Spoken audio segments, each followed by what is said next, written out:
Okay, so every time I come up with a new pattern, I have to try and cast it myself before I'll manufacture it.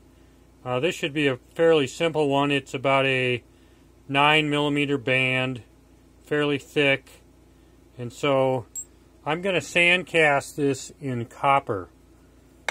If I can do it in copper, then you guys can do it in anything, so, or at least in sterling silver. So anyways, we start with this side here. It's got the notches in it, and the notches go down just like that.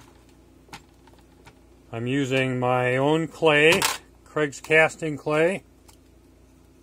I've got my tart tamper here. I'm going to push that down. By using the tart tamper like this, it gets it really compact for that first layer. Now we'll add some more.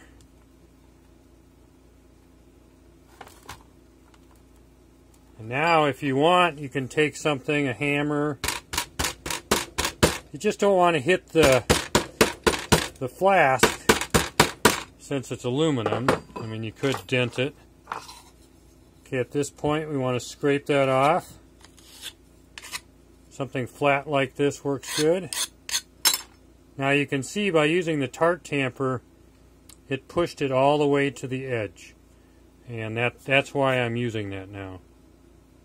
So now we want to clean off the area here where the two go together. I like to take my thumb and press that down, and really the thumb pretty much makes the funnel right there. Okay, so then we take our pattern. We're going to take a bunch of talc, put it on both the pattern and the clay right there. We want to put this in so that the sprue, you want to have a little bit of a long sprue, maybe a 1/4 inch, 1/2 inch. So now you're going to want to push this in so it's a minimum of halfway in, just like that. Now we'll take the other side. Again, make sure there's no sand in the way. Fit that on there. Let's make sure, pick it up, make sure, see, it didn't even go down right there, so that's something we need to make sure. There we go. Now it's flush all the way around. Add a little more talc on there. We'll take a little bit of clay here, and again we'll take the tart tamper, push it in really good. If it squirts out the side, that's okay. Add a little more on here.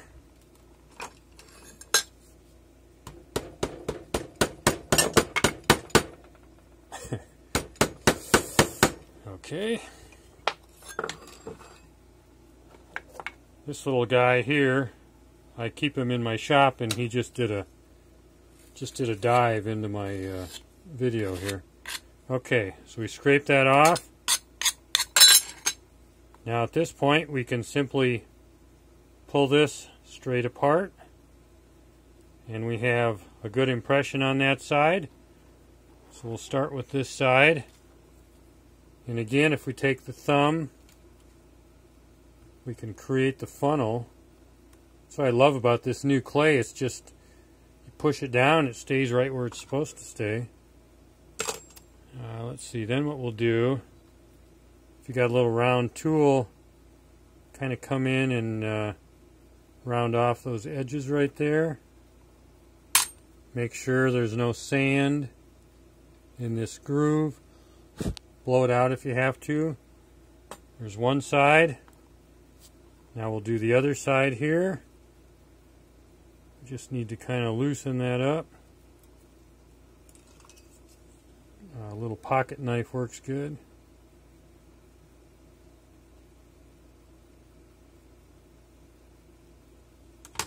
And you can probably tip it over just like that. So now we'll take Push that over just like that.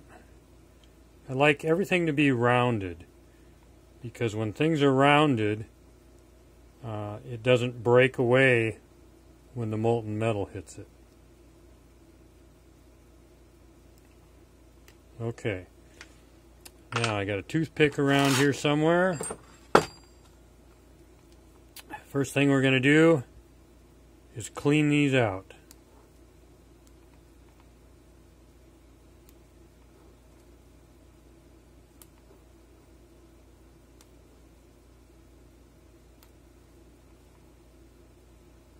Once those are cleaned out, then we're going to make sure that we break through that edge right there so that the air and the gases can come out. If the air and the gases can't come out, most likely you're not going to get your cast.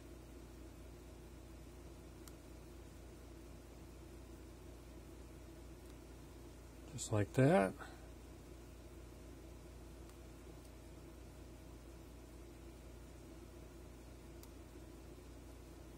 Okay, so that's it. And another thing that's important is you want to have the impression on this side that has the vents. You want a good impression, you know, at least half the piece. Alright, so now we'll move some of this stuff out of the way.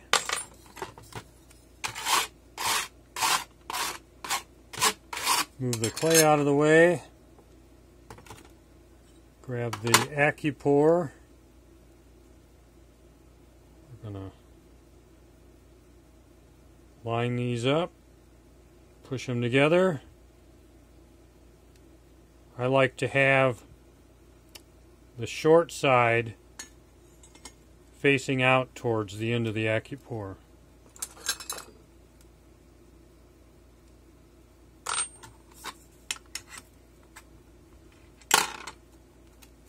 This is kind of okay, got that in good.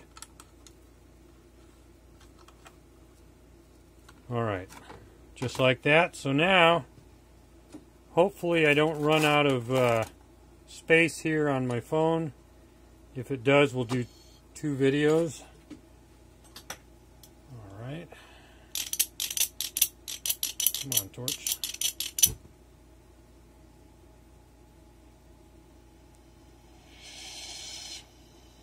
So I'm going to be melting about 1.5 ounces of copper.